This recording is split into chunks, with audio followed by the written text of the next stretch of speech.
Bonjour à tous et à toutes, j'espère que vous allez bien. Aujourd'hui on se retrouve dans une nouvelle vidéo pour parler à la fois d'histoire et de religion. Donc comme vous l'aurez vu dans le titre, est-ce que le Coran et Mohamed c'est du flan? La réponse est oui. Ah, je vous remercie d'avoir suivi cette vidéo. Vous avez les sources en description, voilà. Salut! Non, je peux pas faire ça, il faut bien que je développe un peu. Donc, pourquoi j'ai fait cette vidéo? Parce que justement, le problème c'est que la troisième religion monothéiste du monde est fondée sur des mensonges éhontés qui sont proclamés à longueur de journée. Encore une fois, je serais curieux de savoir combien de personnes de cette religion vont venir débattre dans les commentaires. Alors, déjà on va commencer. Mohamed, le prophète de l'islam, il n'a jamais existé en tant que personnage réel, il n'est qu'une image déformée du véritable prophète, à savoir Jésus. Donc c'est un personnage fictif au même titre qu'Aladin et de Tarzan. Je sais, j'y vais fort, mais il a été créé par les théologiens abbassides entre le 8 et le 9e siècle après Jésus-Christ. Voilà. Je sais, ça fait un choc, mais pour tout comprendre, il faut définir les bases. Islam, déjà, ça veut dire soumission. Part sur de bonnes bases. Ensuite, la religion repose sur le fait que Allah ait livré sa parole directe à travers l'archange Gabriel à son dernier prophète, le plus important, à savoir Mohammed. Le Coran donc est la parole directe de Dieu, il n'a jamais été retouché, et ce sont les véritables paroles de Dieu. Donc chaque verset est une parole de Dieu. Retenez bien cela, c'est super important pour la suite. Alors, Mahomet donc, qui c'est? C'est un mec qui est né à la Mecque en 570 et il meurt en 632, en ayant unifié toute la péninsule arabique, et il a reçu, comme je l'ai dit plus haut, de l'archange Gabriel, la révélation directe du Coran entre 610 et 612. Donc, le message qu'il a reçu, c'est un message adressé à toute l'humanité. Voilà. Il faut savoir que le seul et unique Coran officiel est celui qui aurait été défini par le troisième calife entre 685 et 705. Mahomet est le dernier et ultime prophète de Dieu, tout en reconnaissant Moïse, à qui la Torah a été révélée, David, lui c'est les psaumes, et Jésus, lui c'est les évangiles. Y a un petit problème, puisque tout simplement, les psaumes, en fait, ont été, pour la plupart, composés par le roi David, un roi dont on connaît l'existence et prouvée archéologiquement. Encore une fois, cela démontre que le Coran, c'est du grand n'importe quoi. Passons. Donc pour les musulmans, les évangiles sont faux, puisqu'ils ont été révélés à Jésus, ils ne peuvent en aucun cas parler de sa vie. Voilà.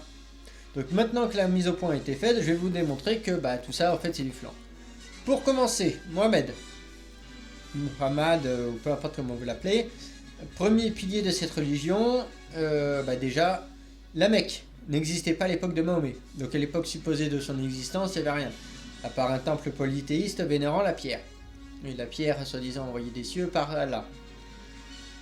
La mention de la ville de la Mecque apparaît en 741 comme une ville située en Turquie, donc étant mésopotamienne et non arabe.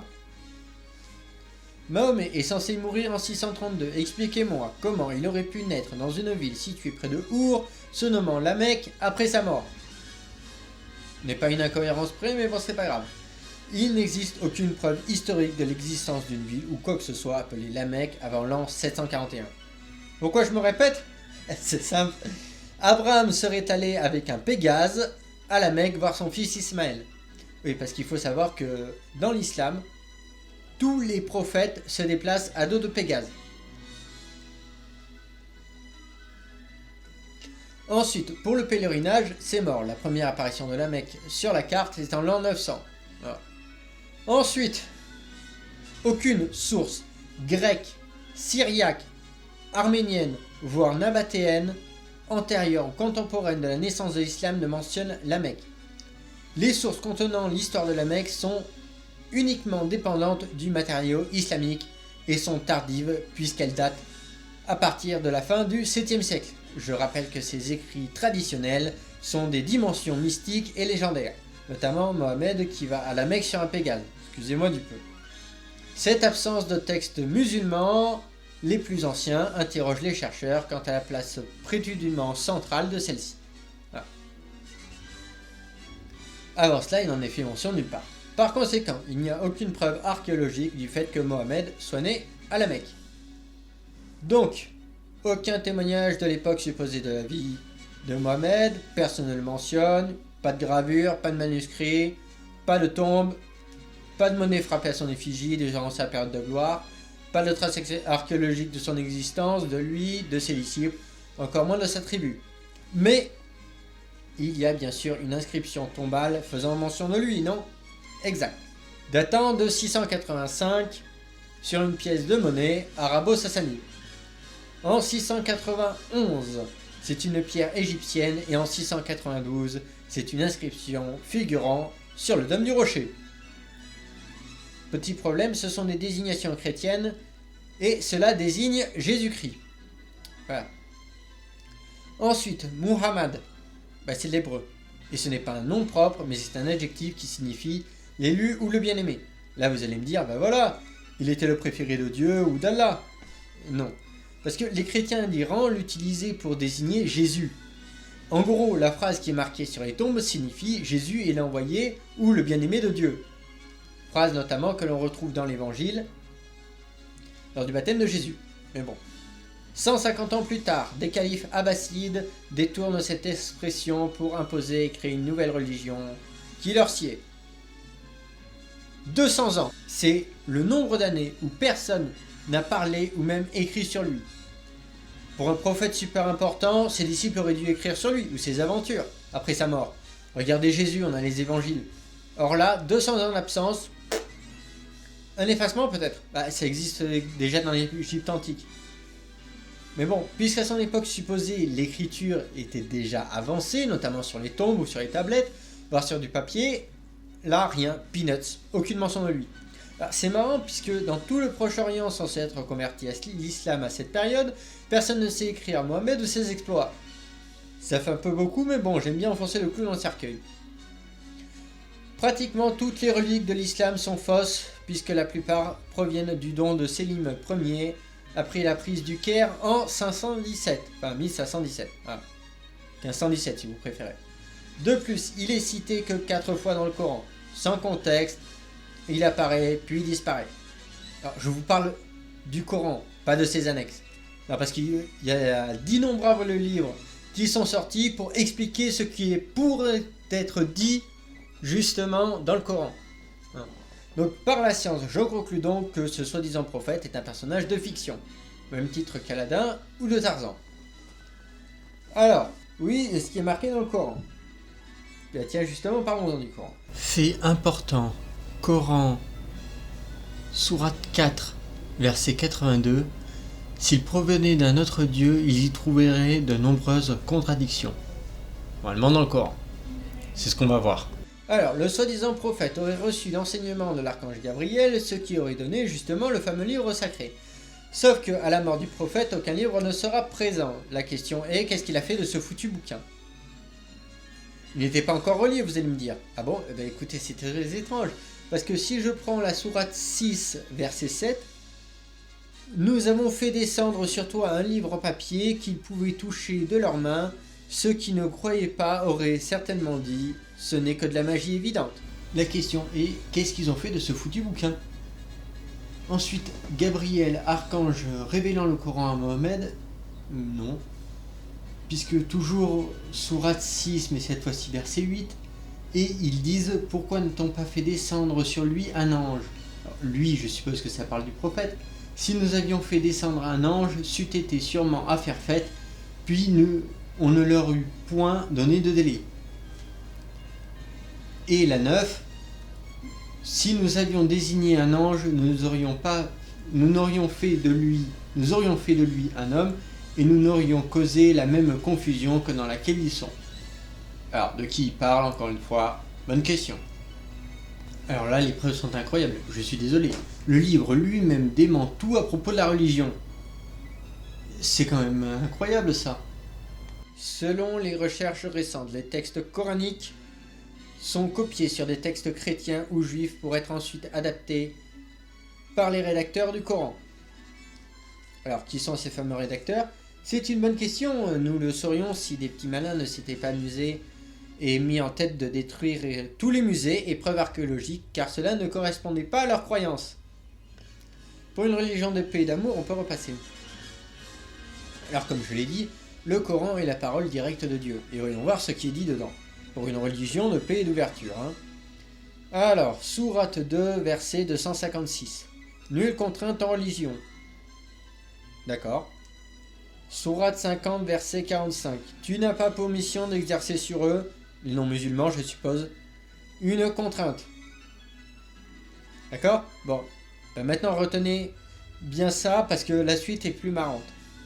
Alors, sourate 9, verset 5. Tuez les associateurs où vous les trouveriez. Sourate 9, verset 29.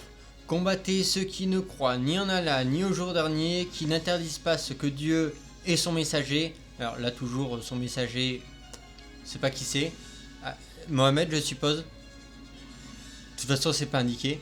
Ont interdit et qui ne suivent pas la religion de la vérité parmi ceux qui ont une question, jusqu'à ce qu'ils versent l'impôt de leur capitulation, qu'ils se soumettent et s'humilient. Au témoin d'un doute, Dieu, il n'a pas besoin d'argent. Ensuite, 4.43. Vous êtes en état d'impureté, donc pollué, jusqu'à ce que vous ayez pris un bain rituel. Bon, jusque là, ça va, il n'y a pas de problème. Si vous revenez de voyage, si vous êtes malade, ou si l'un d'entre vous revient du lieu où il a fait ses besoins, ou si vous avez touché à des femmes et vous ne trouviez pas d'eau, alors recourez à une terre pure et passez-vous-en sur vos visages et sur vos mains. Par conséquent, tous ceux qui ne respectent pas ça sont contre le Coran et contre Allah. Puisque le Coran, c'est la parole directe d'Allah. Donc, quand l'un d'entre vous s'apprête à prier, qu'il place devant lui un objet à la hauteur du dossier d'une selle de chameau, s'il ne le fait pas, sa prière pourrait être interrompue par le passage d'un âne, d'une femme ou d'un chien noir. D'accord. C'est mal, éloignez-vous donc des femmes pendant qu'elles menstruent et ne les approchez que quand elles sont pures. Quand elles se sont purifiées, alors cohabitez avec elles selon les prescriptions d'Allah, car Allah aime ceux qui se repentent, et il aime ceux qui se purifient. Ceux ou celles. Ensuite, les hommes sont les responsables des femmes, ont autorité sur elles, je suppose, à cause de l'excellence d'entre eux qu'Allah a accordée, ainsi que les dépenses qu'ils font de leurs biens. Voilà. Les femmes vertueuses sont celles qui sont dévotes, qui protègent et même ce qui est caché, ce qu'Allah a protégé. Mais la suite est la meilleure. Et quant à celles dont vous craignez l'infidélité, exhortez-les, abandonnez-les dans leur lit et battez-les. Si elles viennent à vous obéir, alors ne cherchez plus de voix contre elles. Sinon, référez-vous à ce qui est marqué en haut. Donc Allah demeure grand, haut. Après, il y a l'adjectif vraiment, ça j'ai pas compris. 5.38. Quant au voleur et à la voleuse, à tous deux couper les mains, en récompense de ce qu'ils se sont acquis, en punition de la part d'Allah. Et Allah est puissant et sage. Je commence sérieusement à en douter. Non, mais pour une religion de paix et d'ouverture. Alors, la récompense de ceux qui font la guerre contre Allah et son messager et qui s'efforcent de semer la discorde sur terre, c'est qu'ils soient exécutés ou crucifiés ou qu'on leur coupe la main et jambes opposées ou qu'ils soient expulsés de la terre. Voilà pour eux l'ignominie d'ici-bas et dans l'au-delà il y aura pour eux un énorme châtiment. De paix, d'ouverture et d'amour.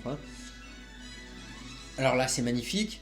Ô prophète, nous t'avons rendu licite tes épouses, donc avant elles ne l'étaient pas, à qui tu leur avais apporté leur salaire d'honneur, donc c'est une faveur sexuelle.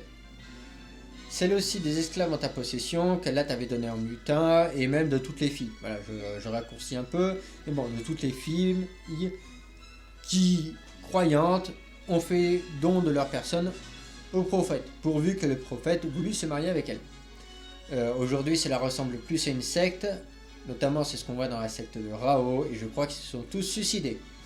Voilà.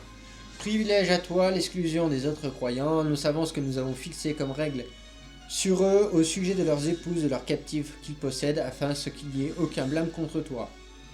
Et Allah est grand pardonneur, très miséricordieux. Je commence à en douter. Pourquoi ce verset, je vous le cite, et pour moi il est complètement anachronique. Ô prophète, nous avons rendu licite tes épouses. La première nouvelle. Donc avant, il ne l'était pas. Ensuite, ça s'adresse à... C'est qui parle? C'est Allah, mais Allah, il est censé être tout seul. Et en plus, c'est nous avons rendu licite tes épouses, ainsi que des esclaves en ta possession qu'Allah t'avait donné en butin. Donc Allah et nous, c'est deux personnes différentes. Alors nous, donc ça suggère un groupe. Qui est ce groupe? Donc c'est le groupe qui a lui rendu licite les épouses, qu'avant ne l'était pas. Donc ils ont surpassé en fait le droit qu'Allah avait lui-même. Il se contredit lui-même. Alors pour moi, je vais vous dire ce que c'est. Nous, le fameux nous, c'est justement ceux qui ont écrit le Coran. Et ils ont inséré justement ce truc justement au prophète. Parce que lui qui avait plusieurs épouses, parce que plus tard on va voir que se marier 2 fois c'est interdit dans l'islam, parce que c'est interdit par le Coran. Donc lui il a bénéficié, on va dire, d'un passe-droit. Donc ça ils ont bidouillé, voilà, pour mettre ça là, voilà. Parce que c'est nous avons rendu licite tes épouses qu'Allah t'avait donné en butin. Différence. Ensuite, sourate 2, verset 75. Or vous avez très certainement connu ceux des vôtres qui transgressent le sabbat. Eh bien nous leur dîmes, soyez des singes qu'on refoule. Alors au témoin d'un doute, le sabbat c'est dans la Torah ça, et c'est les juifs qui doivent respecter le sabbat. On n'est pas une incohérence près, vous allez me dire. Ensuite, sourate 33 verset 4, Allah n'a pas assigné de cœur à l'un d'entre vous et ne vous a pas assigné pour les mères, les épouses que vous comparez au dos de vos mères. Et ne vous a pas assigné comme fils ceux que vous prétendez être vos fils alors qu'ils sont adoptés. Donc là c'est ce que je disais. Si je comprends bien, pas possibilité de se marier 2 fois, et si vous vous mariez une 2e fois, les fils adoptés ne seront pas justement des fils. C'est là la parole qui sort de vos bouches, au contraire, c'est Allah qui annonce la vérité et qui guide dans un chemin droit. Ce verset est incompréhensible. Ensuite, sourate 2, 282. Faites-en, verset 282, bon je raccourcis. Faites-en témoin par 2 témoins d'entre vos hommes, et à défaut 2 hommes, 1 homme et 2 femmes d'entre ceux des témoins que vous agréez, en sorte que si l'une d'elles s'égare, l'autre puisse lui rappeler. Donc ça encore une fois, on voit bien la misogynie. Par contre, si c'est Allah qui a donné le Coran et qui l'a écrit, pourquoi justement il ne sait pas compter jusqu'à 3? Je suis désolé, mais à défaut 2 hommes, 1 homme et 2 femmes, 2 hommes et 1 homme, pour moi ça fait 3 hommes. Il sait compter jusqu'à 2 mais pas jusqu'à 3. Ensuite, 4, 11. Allah vous prescrit ce qui concerne vos enfants. Voilà, donc le garçon aura une part évidente à celle des filles. S'il y aura 2 filles, elles auront 2 tiers de ce que le défunt a laissé. S'il y en a une, elle aura la moitié, et ainsi de suite. Et ça finit, certes c'est une ordonnance d'Allah, certes Allah est connaissant, sage. Je commence sérieusement à en douter. Donc, ceci est la traduction officielle. Bien sûr, ça démontre le caractère hybride du Coran, et ça explique une bonne partie des formidables divergences dont il fait preuve. Pour peu qu'un musulman choisisse de prendre le livre, enfin certains passages au pied de la lettre, il devient un djihadiste en puissance. Ensuite, expliquez-moi pourquoi il y a les lois du Talmud juif dedans. Mieux, pourquoi tous les termes sont hébreux. Muhammad, c'est de l'hébreu. Ça veut dire élu ou bien-aimé. Ça, je l'ai déjà dit, mais bon. Ensuite, voici quelques termes hébreux qui sont non traduits en arabe et qui sont laissés tels quels dans leur forme initiale dans le Coran. Soura, qui veut dire sourate en français. Aya, qui veut dire verset. Allahumma, qui vient de Elohim. Saoum, qui veut dire jeûne. Zakat, qui veut dire aumône. Malak, ou Mayaka, qui veut dire ange. C'est de l'hébreu. Et la Gana, c'est la GN, l'enfer. Tout ça, c'est de l'hébreu. Ensuite, nous avons des versets qui sont repris de la Bible, mais en étant formulés différemment. Écoutez bien. Sourate 2, Allah le vivant existant. Ça vient de Daniel 8, 26. Il est le Dieu vivant, il subsiste éternellement. Ensuite, toujours sourate 2. Allah, la somnolence ne le prend pas, ni le sommeil. Psaume 21, 4. Il ne dort ni ne sommeille celui qui garde Israël. Bon, là, ils ont juste viré Israël. Sourate 26. Celui qui vient à Allah avec un cœur parfait. Livre des rois 2, chapitre 20, verset 3. Ô Éternel, souviens-toi que j'ai marché devant ta face avec intégrité de cœur. Celui qui vient à Allah avec un cœur parfait. Intégrité de cœur, cœur parfait, voilà. Sourate 96, appelle le nom de ton Seigneur. Là, ils l'ont piqué de tous les endroits possibles de la Bible. Genèse 4, 26, c'est alors que l'on commença à appeler le nom de l'Éternel. Appelle le nom de ton Seigneur, appelle le nom de l'Éternel. Bon, il y a aussi l'acte des apôtres, 9, 21, 22, 16, Romains 10, 23, Jean 14, 13 à 14, 16, 16 à 23, ainsi que 24 et 26. Ah, pour ne citer que. Ensuite, sourate 5, verset 45. Vie pour vie, œil pour œil, dent pour dent. Là, c'est complètement copié-collé du Deutéronome 19, 21. C'est copié-collé complètement. Vie pour vie, œil pour œil, dent pour dent. On peut pas faire plus copier-coller. Ensuite, la mort que vous fuyez va certes vous rencontrer, ensuite vous serez ramené à celui qui connaît parfaitement le monde visible et invisible, et qui vous informera alors de ce que vous faites. Que ta main droite ignore ce que fait ta main gauche, ton père voit ce que tu fais dans le secret, il te le revaudra. Ensuite, 6.27. Si tu les voyais quand ils seront placés devant le feu, ils diront alors, hélas, si nous pouvions être renvoyés sur terre, nous ne traiterions plus de mensonges les versets de notre Seigneur et ne serons du nombre de croyants. De toute façon, c'est la parabole de Jésus sur Lazare et le riche, 16, 19 à 31. Donc c'est la parabole du riche qui meurt et se retrouve en enfer car il n'a servi que sa richesse. Il veut retourner sur terre pour prévenir ses frères que tout ce que disent les prophètes, en fait c'est vrai. Je vais m'arrêter là pour les comparaisons, mais bon, avec la dernière, vous aurez bien compris qu'il y en a énormément. Je peux pas tous les traiter dans une seule vidéo. Faites vos recherches vous-même. Vous verrez que c'est incroyable le nombre de choses qui sont reprises de la Bible. Bible qui, selon le Coran, toujours, est le message falsifié de la véritable parole de Dieu. Je vous laisse imaginer un peu l'ironie. La vie de Moïse est très détaillée. En plus d'être citée 120 fois, la rencontre de Moïse avec Dieu, l'épisode du buisson ardent, l'étape de la loi, tout y est. Mais alors la rencontre entre Mohamed et Gabriel, strictement rien. C'est tout de même incroyable. La révélation du Coran n'apparaît justement pas dans le Coran. On se marche sur la tête. En plus, pour les autres prophètes, leur vie est plus ou moins détaillée. Regardez Jésus, Moïse ou bien Daniel ou encore David. Là rien. Alors il y a tout du peuple juif, mais Mahomet ou du peuple arabe, rien. Strictement rien, nada, niente, niadev.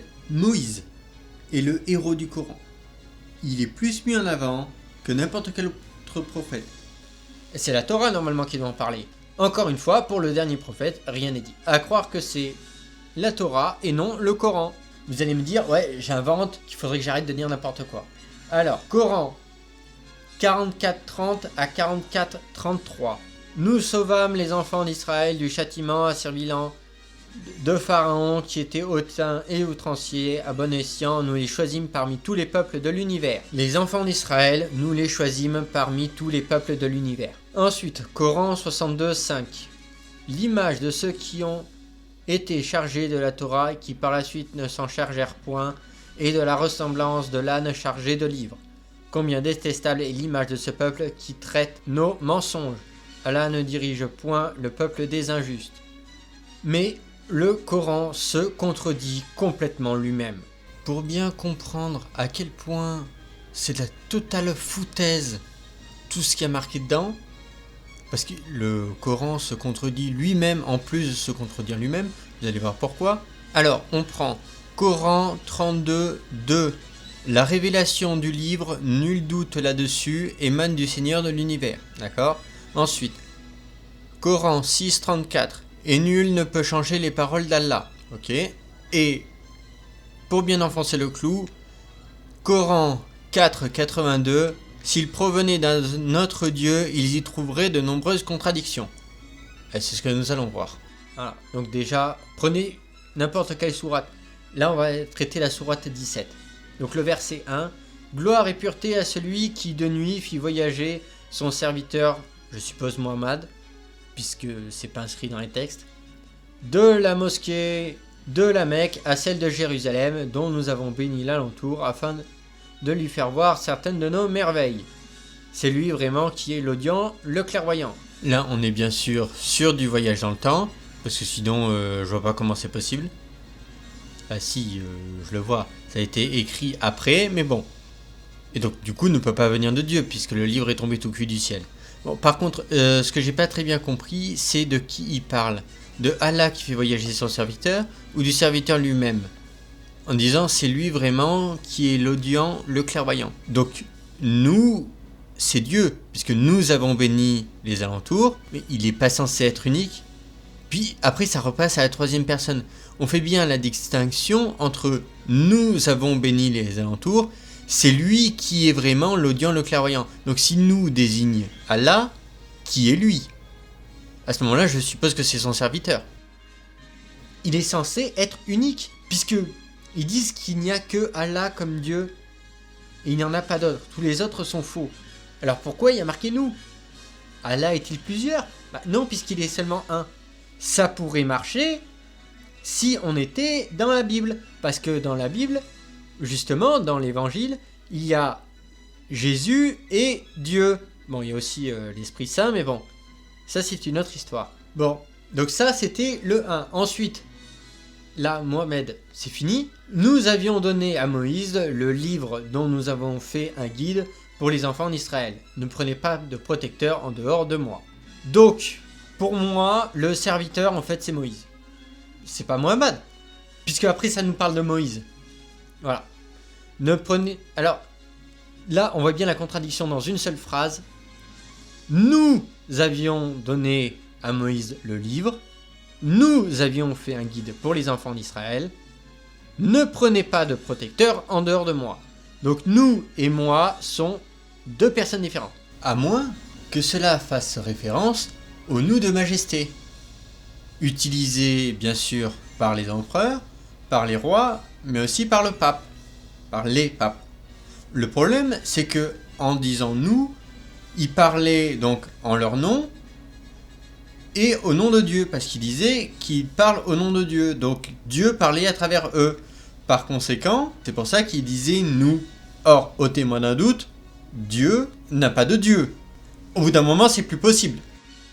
Bon, je vous passe toutes les autres trucs, puisque sinon, on y sera encore. Donc, toujours la même sourate, mais cette fois-ci, verset 32. Et n'approchez point la fornication, en vérité c'est une turpitude, et quel mauvais chemin. Ah oui, c'est sûr, au témoin d'un doute. On fait comment les enfants alors? Je sais pas, il doit être sénile à mon avis. Alors, je reviens, la sourate 17, le verset 1, quand je vous disais que c'était du voyage dans le temps. Alors, Mahomet ou Moïse fait un aller-retour de la Mecque à Jérusalem en une nuit.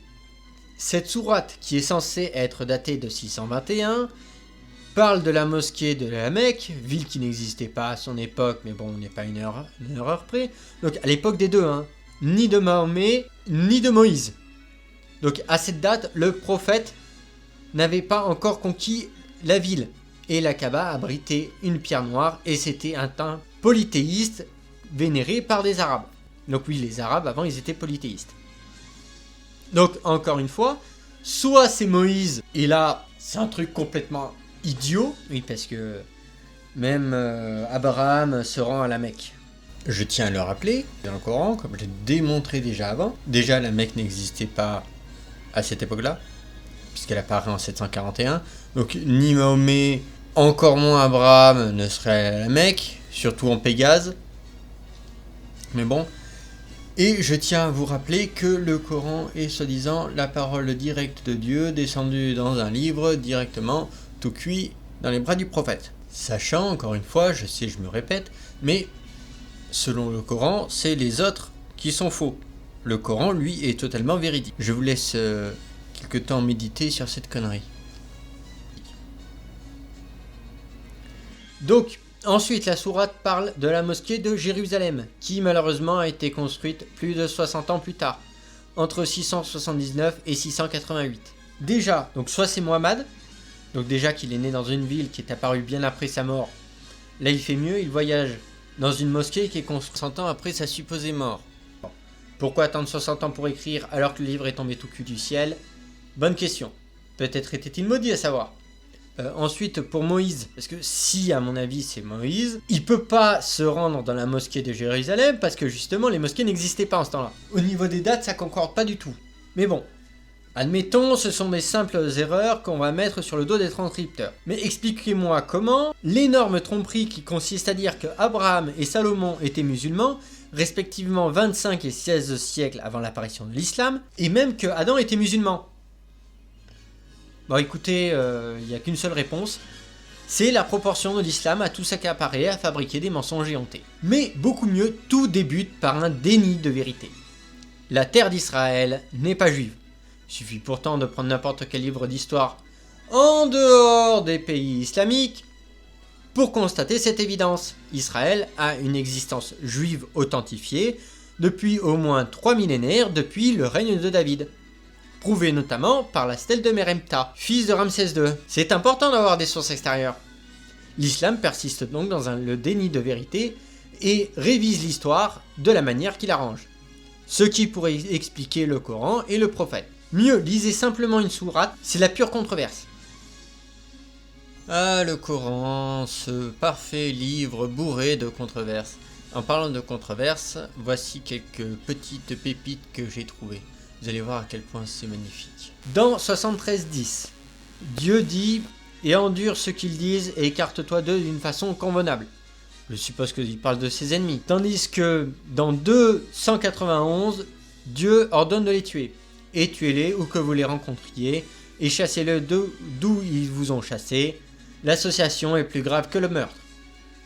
Tu ne tueras point. Non, mais ça, ils ont oublié. Dans 2-56, Dieu dit de ne pas imposer la religion. Nulle contrainte en religion, d'accord? Puis, dans 193, et combattez-les jusqu'à qu'il n'y ait plus d'association et que la religion soit entièrement à Allah seul. Dans 29-46, Dieu dit de parler gentiment aux gens du livre. Quel livre? Puisqu'il n'y en a qu'un seul qui est censé être vrai, le Coran peut-être.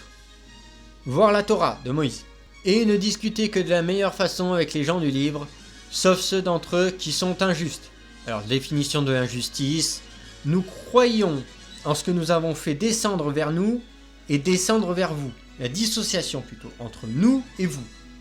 Tandis que notre Dieu et votre Dieu est le même et c'est lui que nous nous soumettons. Voilà, donc nous parle bel et bien des musulmans. Et vous, je suppose alors qu'il parle justement des juifs. Mais dans 9-29, Allah dit de combattre les gens du livre. Combattez ceux qui ne croient ni en Allah, ni au jour dernier, et qui n'interdisent pas ce qu'Allah et son messager ont interdit, et ne professent pas la religion de la vérité. Parmi ceux qui ont reçu le livre, jusqu'à ce qu'ils versent la captation de leurs propres mains après s'être humiliés. J'en ai déjà parlé un peu plus haut. Ensuite, dans 5-28. Si tu étends vers moi ta main pour me tuer, moi je n'étendrai pas ma main vers toi pour te tuer, car je crains Allah, le Seigneur de l'univers. Seigneur de l'univers, c'est tiré de la Bible. Et c'est clairement, si on te tape sur la joue gauche, dans la joue droite, ou l'inverse. Dans 9-123, ô vous qui croyez, combattez ceux des mécréants qui sont près de vous et qu'ils trouvent de la dureté en vous. Cohérence, nulle part. Et j'ai pas fini. 2-83. Il est dit d'avoir de bonnes paroles avec les gens. Dans 9-5, après les mois sacrés, que les mois sacrés expirent, tuez les associateurs où que vous trouviez, capturez-les, assiégez-les et guettez-les dans toute embuscade. Dans 20-130, supporte patiemment ce qu'ils disent et célèbre sa louange. Donc déjà, louange, ça vient de la Bible. Dans 8-12, je vais jeter l'effroi dans le cœur des mécréants. Frappez-les donc au-dessus des cœurs et frappez-les sur tous les bouts des doigts. Une religion de paix et d'amour. 50-45, nous savons mieux ce qu'ils disent, tu n'as pas pour mission d'exercer sur eux une contrainte. Sur eux, je suppose sur les autres. Mais dans 9-14, combattez-les, Allah par vos mains les châtiera, les couvrira d'ignominie, et vous donnera la victoire sur eux, et guérira les poitrines d'un peuple croyant. Une religion de paix et d'amour. Ensuite, 109-6, à vous votre religion, et à moi ma religion. Alors, encore une fois, c'est censé être donné directement par Allah. Allah, visiblement, n'a pas besoin de religion, puisqu'il est lui-même la religion. Mais bon. Donc, 3-85, et quiconque désire une autre religion que l'islam ne sera point agréé, et il sera dans l'au-delà, parmi les perdants. Alors, c'est marrant parce que l'islam est fondé en 750. Oui, parce que le mot islam n'apparaît qu'en 750, donc là, c'est pas possible. Ensuite, 2-62, certes, ceux qui ont cru, ceux qui sont jaïdicisé les Nazaréens, les Sabbaéens, quiconque d'entre eux a cru en Allah et au jour dernier et accompli de bonnes œuvres sera récompensé par son Seigneur. Il n'éprouvera aucune crainte et ne sera jamais affligé. 9.30. Les Juifs disent Uzaïr est le fils d'Allah et les chrétiens disent le Christ est le fils d'Allah. Telle est leur parole provenant de leur bouche. Ils imitent le dire des mécréants avant eux. Qu'Allah les anéantisse. Comment s'écartent-ils? Alors c'est marrant parce que si vous ne savez pas qui est Uzaïr, qui est censé être fils d'Allah, parce que c'est une invention. Toujours pareil, aucune trace archéologique, aucune trace historique, aucune mention dans d'autres textes. Voilà. C'est marrant, hein, comme ils ont tendance à inventer des personnages. Vous allez me dire, l'islam n'est pas un mensonge près. Quand même, quand on sait qu'ils ont dit que Adam et Abraham étaient musulmans, et mieux, ils étaient déjà de la religion islamique, alors qu'elle était censée fondée par le prophète. Cherchez l'erreur. Mais beaucoup mieux, je vais vous mettre devant les yeux les preuves selon le Coran que Jésus est ressuscité et monté au ciel. Pourtant il le dénigre. Mais bon, on n'est pas une incohérence près avec ce foutu Coran. Ensuite, preuve ultime de contradiction, les chrétiens disent le Christ est fils d'Allah. Donc Christ en grec, ça veut dire Messie. Donc ils se contredisent eux-mêmes dans même pas 3 mots. Ils peuvent pas aligner 3 mots sans se contredire.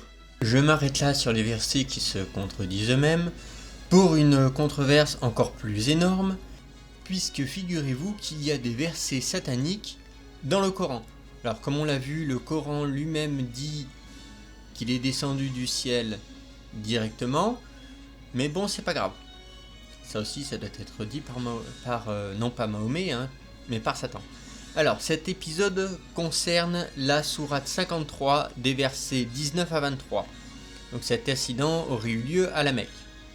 Donc, l'épisode des versets sataniques, en fait, relate un événement issu des biographies de Mahomet, au cours duquel Satan aurait fait prononcer des versets hérétiques à Mahomet que l'ange Gabriel n'aurait pas révélés, alors qu'il était en conflit avec les autres prêtres au sujet des idoles, et désirait ardemment la conversion de son peuple.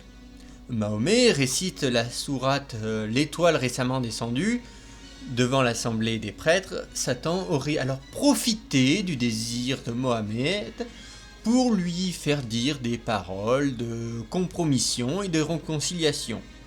Parlant de 3 fausses divinités, ce sont des sublimes déesses et leur adoration est certes souhaitée.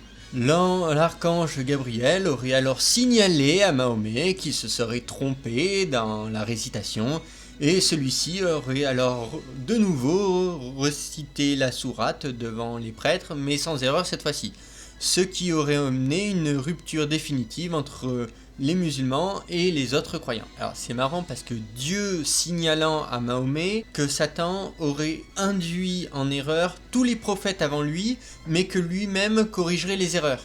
Excusez-moi de me faire un peu l'avocat du diable, mais vous lui foutez pas un peu trop sur le dos là, toutes vos conneries, parce que des versets sataniques, ouais mais bon, c'est vrai qu'ils sont en totale adéquation avec tout ce qu'on a vu dans le Coran, oui c'est vrai. Alors apparemment, Satan aurait induit en erreur tous les prophètes, mais pas lui.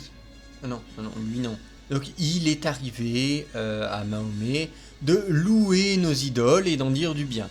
Et par la suite, Mahomet s'est repenti d'avoir loué nos dieux.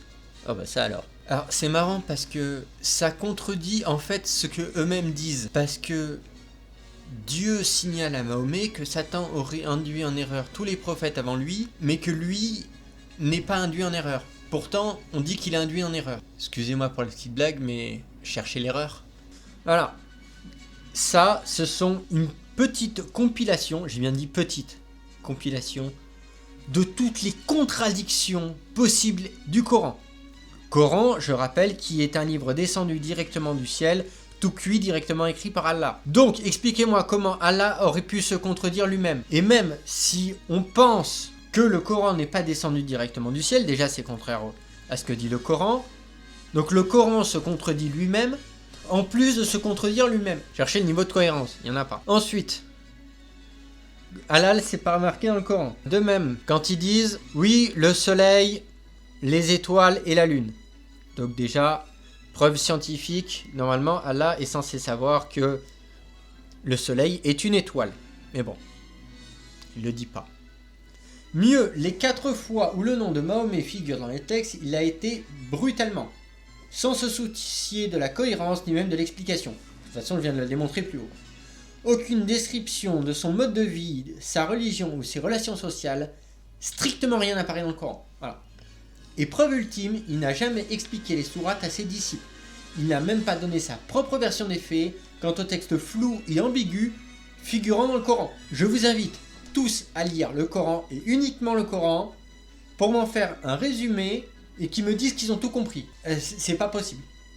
Alors certains faits décrits par le Coran sont incompréhensibles justement parce que ce sont des extraits de la Bible et des évangiles qui ont été trafiqués en essayant de faire apparaître une mention des personnages trafiqués, et c'est notamment pour ça qu'il y a un nombre de livres exponentiel expliquant les diverses sourates du fameux bouquin. Alors ça c'est marrant parce qu'on fait des livres pour expliquer un livre. L'immense ignominie de la falsification des textes de la parole de Dieu par les juifs et les chrétiens, excusez-moi du peu, mais parce que tout ce que je viens de démontrer, c'est largement l'inverse. Parce que le Coran, comme je l'ai démontré, une copie déformée donc des textes originaux, descendue sur un prophète inexistant, pour rectifier le prétendument égarement et le prétendument détournage de la parole de Dieu par les 2 précédentes religions.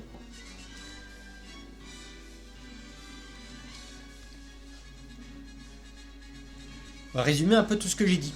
On a un prophète qui est né dans une ville avant sa construction, ville qui n'apparaît sur les cartes qu'en l'an 900, près de Our, en Turquie. L'islam apparaît en 750 avec la révolution abbasside. Mahomet, ça veut dire Jésus, ça désigne en fait Jésus. C'est un qualificatif pour désigner Jésus. Voilà. Le livre est entièrement calqué et falsifié sur la Bible et la Torah, notamment avec les lois talmudiques. Ensuite, Moïse apparaît plus de 120 fois. Mais le prophète le plus important, que 4. Et encore, c'est tronqué parce que c'est des ajouts tardifs. Et en plus, il n'est pas mentionné directement. Mais mieux, beaucoup mieux, le recteur de la grande mosquée de Paris déclare que pour comprendre le Coran, il faut lire les exégèses. Non, jure, c'est vrai? Franchement, tu m'apprends quelque chose. Et Viviane Liati, maître de conférence au département d'études arabes de l'université de Paris, déclare que le Coran ne peut être lu sans les divers ouvrages qui lui donnent un contexte. On se demande pourquoi. Conclusion. Mahomet n'a jamais existé en tant que personnage réel. C'est Tarzan, c'est Aladdin, c'est qui vous voulez, mais ce n'est pas un personnage réel. Le Coran, c'est une version trafiquée de la Bible et de la Torah, bourrée de contradictions. Il y a un nous qui est censé désigner Allah, mais on dit qu'il est unique. Ensuite, il y a de nombreux passages qui font appel à la supériorité de l'homme sur la femme, des appels à la conquête et j'en passe. Quant à l'islam, il apparaît en 750 avec la révolution abbasside. Alors vous allez me dire quel est le problème? Le problème dans tout ça, c'est que l'islam repose sur 2 choses, la révélation et le Coran. Or, vous l'aurez compris, strictement rien ne colle. L'islam est une religion basée sur du vent, créée de toutes pièces par les hommes, pour des hommes, dans le seul but d'asservir tout. Ah, de toute façon, il ne faut pas être sorti de Saint-Cyr, puisque islam veut carrément dire soumission. J'arrête là cette vidéo, je crois avoir suffisamment dit. Vous trouverez les sources en description. J'aurais bien fait, de toute façon, un sondage, mais bon, puisque à chaque fois que je fais des sondages, tout le monde s'en fout, ça sert à rien que je fasse des sondages. J'espère que cette vidéo vous aura plu. Si c'est le cas, mettez un pouce bleu, abonnez-vous. N'oubliez pas non plus, si cela vous plaît, de partager et d'aller voir mes autres vidéos dont les playlists s'affichent juste à côté. Je vous attends en commentaire. C'était Kaefré et je vous dis à une prochaine fois.